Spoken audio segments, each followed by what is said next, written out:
ये कहानी तलवारों की नहीं, नीयतों की है। ये दास्तान नस्ल की नहीं, मकसद की है।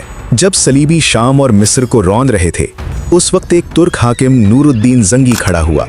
उसकी नज़र रंग, ज़बान या कबीले पर नहीं थी, बल्कि इस्लाम, अदल और उम्मत की वहदत पर थी।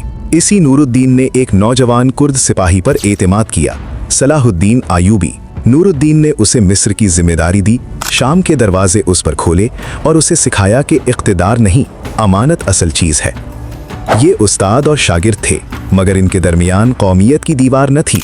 दोनों का ख्वाब एक था, मुसलमानों को मुत्तहिद करना और बैतुल मुक़द्दस को आज़ाद कराना। नूरुद्दीन का लश्करी निज़ाम, उसकी दीनदारी, उसका तसव्वुर जिहाद, सब कुछ सलाहुद्दीन की शख्सियत में उतर गया।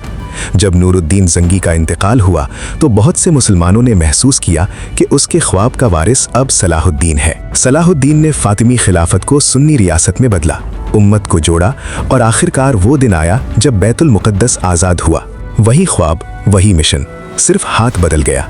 आज कुछ लोग तुर्क और कुर्द को मुखालिफ समझते हैं, मगर तारीख गवाही देती है कि एक तुर्क ने एक कुर्द को वो बना दिया जो पूरी उम्मत का हीरो बन गया। क्योंकि जब ईमान, इंसाफ और मकसद मुकद्दम हो तो कौमियत बेमानी हो जाती है।